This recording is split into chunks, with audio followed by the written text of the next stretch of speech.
You ever make a decision that felt so right, only for it to blow up right in your face? Or maybe you just winged it and somehow everything worked out perfectly. Today, we're going to dive into Annie Duke's thinking and bets to figure out why our brains are just so bad at telling the difference between a good decision and a good outcome. And, well, it all starts with one of the most second-guessed moments in sports history. Okay, picture this. Super Bowl 2015. The Seattle Seahawks are on the 1-yard line. Seconds left. Victory is right there. All they have to do is hand the ball to their star running back, Marshawn Lynch. But instead, Coach Pete Carroll calls for a pass. The ball gets intercepted. The New England Patriots win, and the world just exploded. The headlines called it the dumbest, worst play call ever. The outcome? A total catastrophe. But was the decision itself actually that bad? And right there, that's a perfect example of this trap our minds fall into all the time. Because the play resulted in a loss, we instantly label it a terrible decision. This mental shortcut, judging a choice based only on how it turned out, is called resulting, and it's one of the biggest roadblocks we face when we're trying to make smarter choices. So let's call this what it is, the outcome trap. And it seriously clouds our judgment in every part of our lives. We see a bad result, and we immediately blame the decision, hardly ever stopping to actually look at the process that got us there in the first place. But here's the kicker. What if the data tells a completely different story? What if, statistically speaking, Pete Carroll's decision was kind of brilliant? That whole season, out of 66 similar passes from the 1-yard line, not a single one, 0, had been intercepted. And if you look back over the 15 seasons before that, the interception rate was just 2%. That pass was actually a high-percentage, low-risk call. A really high-quality decision that just got ambushed by some incredibly bad luck. And look, this isn't just a football thing, not by a long shot. Annie Duke talks about how when she asks CEOs to name their best and worst decisions, they always talk about their best and worst outcomes. We're all guilty of it.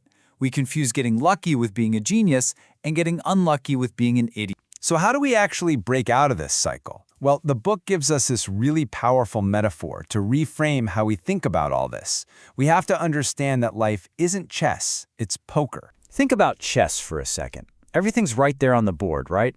No hidden cards, no luck. The better player is going to win pretty much every time. But life and poker, they're messy. They're all about hidden information and just plain old luck. You can play your hand perfectly and still lose because someone else got a lucky draw. And you can play like a total amateur and still win because you got lucky.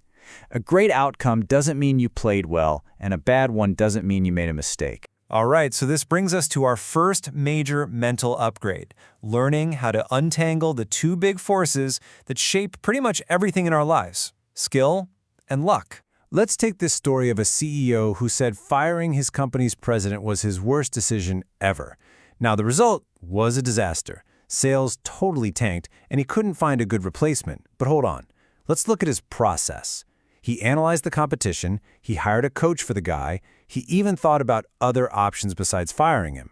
His process was solid. The decision was high quality, but he just got really unlucky with the job market that came after. And this right here is the absolute core principle. Every single outcome in our lives is just a mix of these two things. And while you can't control luck, you have a ton of control over the quality of your decisions. So the real goal? It's to stop beating yourself up over bad outcomes and start, obsessing over your process. Okay, so the next big idea, it's all about rewiring the very way we form beliefs. And it starts with 3 simple but really powerful words. I'm not sure. We all like to think we're these super rational beings. We hear something, we think about it, we check the facts, and then we decide if it's true.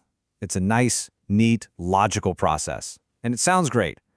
It's also completely, totally wrong. So what really happens? Well, research from guys like Harvard's Daniel Gilbert shows something pretty shocking. Our brains are actually wired to first believe that anything we hear is true. That's the default setting. It's only later, if we have the time or the motivation, that we might go back and question it. Basically, we're built to believe first and only maybe doubt later. And this is exactly why thinking in black and white, "I'm 100% certain" terms is so dangerous. Just think back to the 2016 US election. So many people were screaming that the polls were wrong, but the forecasters never said a Clinton win was a sure thing. They gave Trump around a 35% chance. Look, something with a 35% chance of happening isn't some crazy long shot. It's going to happen pretty often.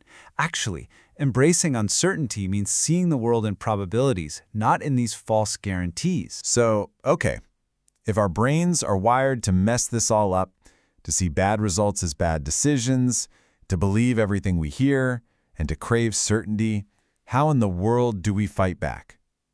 Well, the answer is kind of simple, really. You can't do it alone. You've got to build a team. And there's another sneaky bias that's always working against us, the self-serving bias. When something good happens, oh, that was all me, my genius. That promotion, pure skill. But when we fail, nah, that was just bad luck. The traffic was awful, my boss is a jerk. This bias makes it almost impossible to learn from our own experiences accurately. So, what's the solution? Annie Duke calls it a truth-seeking pod. This is just a small group of people you trust, who all agree to help each other see the world more clearly. The goal isn't about proving who's right. It's about getting to what's accurate. They hold each other accountable, and most importantly, they challenge each other, bringing in different ideas to help us all spot the biases we can't see in ourselves. So, when you boil it all down, everything that shapes your future, it really comes down to just two things. And here it is. This is the whole ball game. On one side, you've got luck, the roll of the dice, the stuff you just can't control. And on the other side, you have the quality of your decisions. That is the part you can actually work on, improve, and get better at over time. And that really leaves us with just one final pretty big question for you. When you look back at your own life, at your wins and your losses, which one have you been focusing on? Have you been just celebrating your good luck or cursing your bad luck? Or have you been focused on getting better at the one thing you can actually control, the quality of your very next bet?